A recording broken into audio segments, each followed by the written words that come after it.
Fundi i Ramazanit, gara e madhe.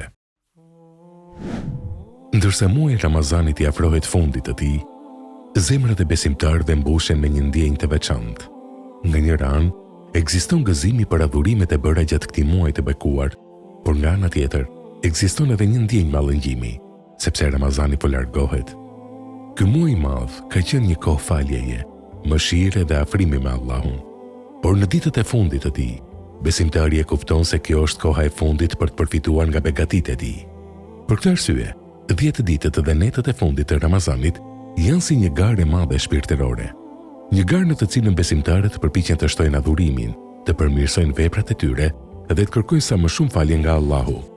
Profeti Muhammed, paqja dhe mëshira e Allahut qofshin mbi të, ishte shembulli më i bukur në këtë periudhë. Transmetimet tregojnë se kur hynte 10 ditëshi i fundit i Ramazanit, ai e shtonte shumë adhurimin.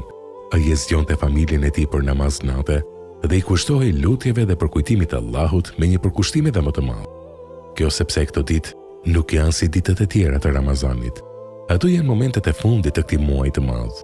Janë mundësia e fundit për të mbledhur shpërblime dhe për të kërkuar falje për gabimet e bëra gjatë vitit. Në këtë periudhë, shumë besimtarë përpiqen të lexojnë më shumë nga Kurani, të falin namaz natë dhe të bëjnë lutje të sinqerta.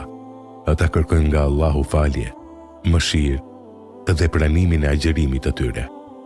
Sepse askush nuk e di nëse do të arrijë Ramazanin e ardhshëm. Kjo është arsyeja pse këto ditë janë kaq të rëndësishme.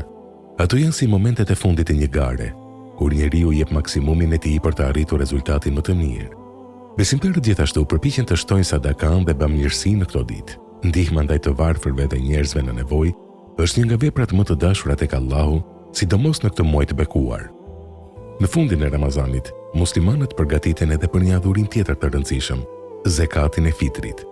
Ky është një obligim për çdo musliman që ka mundësi, dhe ai jepet për të ndihmuar të varfrit, që edhe ata të mund ta festojnë Bajramin me gëzim dhe dinjitet. Kjo tregon se Ramazani nuk është vetëm një muaj i adhurimit personal, por dhe një muaj solidariteti dhe kujdesi për të tjerët. Por, ndër të gjitha begatitë e fundit të këtij muaji, një nga më të mëdhat është mundësia për të arritur natën e Kadrit. Kjo natë është më e mirë se 1000 muaj dhe për këtë arsye besimtarët përpiqen që netët e fundit të jenë të mbushura me adhurim, lutje dhe përkushtim. Ndoshta një nga këto netë është nata në të cilën Allahu fal mëkatet dhe pranon lutjet e sinqerta. Në fundin e Ramazanit, besimtari gjithashtu reflekton për muajin që po mbaron. Ai mendon për agjerimet, namazet, lutjet dhe veprat e mira që ka bërë. Ai shpreson që Allahu t'i ketë pranuar ato dhe lutet që të vazhdojë të jetë i përkushtuar edhe pas Ramazanit.